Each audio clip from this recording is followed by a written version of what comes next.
Hey, what's up guys? FlyBoyTopher here with my second tutorial video, but the first in a series I'd like to call Trek in 2, where in under 2 minutes we discover more about the game Star Trek Adversaries. Stay tuned, today we're going beyond the basics.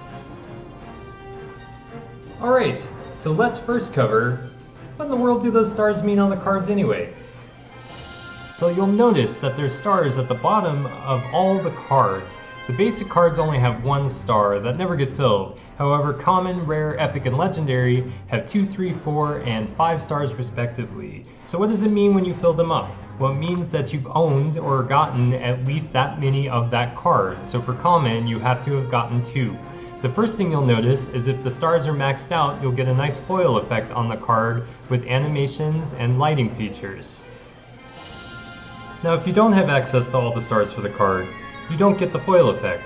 But that's not the only benefit for having all the stars. If you have all the stars, you'll also unlock that card's emote, which we'll cover here shortly. Additionally, it's important to note that the stars don't mean anything as far as how many cards you can have in a deck. For each basic and common, you can have 2 in your deck if you have access to the card. For rares, epics, and legendaries, you can only have 1 of each card, with another exception for legendaries, where you can only have 3 overall crew and 3 overall ships. Also, one last thing. As I said, you can only have 1 rare, epic, or legendary of each card in your deck. These rules don't apply to quirks. In quirks, you can often find yourself with multiple copies of epics, rares, and legendaries. Have you started a match and saw a bioship staring you down and wondered, hey, the bioship's not a flag in this game? Alright, so I mentioned the bioship, but how would one unlock such an awesome thing?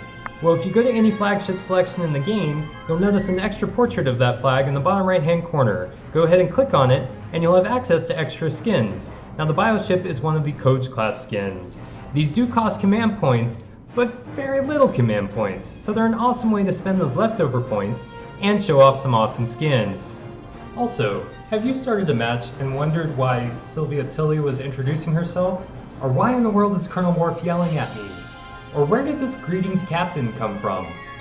Before diving headfirst into emotes, let's first cover avatars.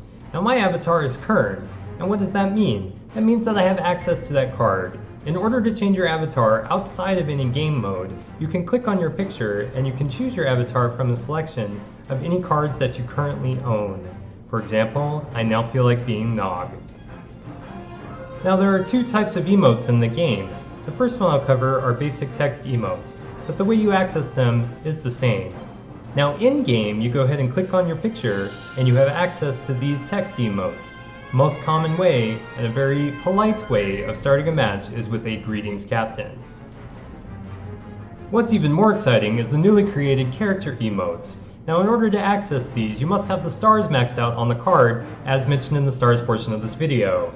However, there is an exception with the basic cards, since everybody already has access to those, which means if you don't have any cards maxed out, you already have some of these. Now to communicate these in the game, all you have to do is click on the character portrait.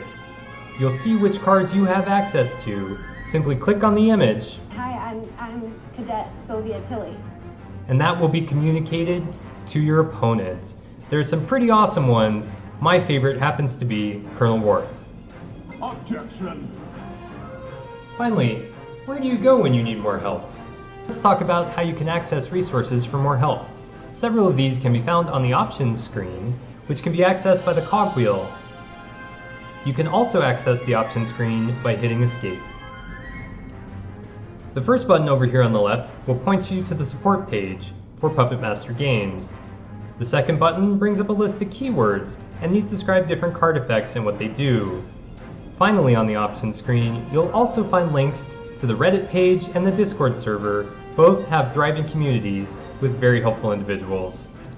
Finally, you can go to dabotable.com, which is a one-stop shop fan site that includes strategy, news, and a lot of fun articles on the game. Hey guys, thanks again for hanging out for my first Trek in 2. If you'd like to follow me on social media, please find me on Twitch at FlyBoyToph, Twitter at TopherFly, and literally everywhere else as FlyBoyTopher, which includes Discord and in the game. Thanks again, live long and prosper.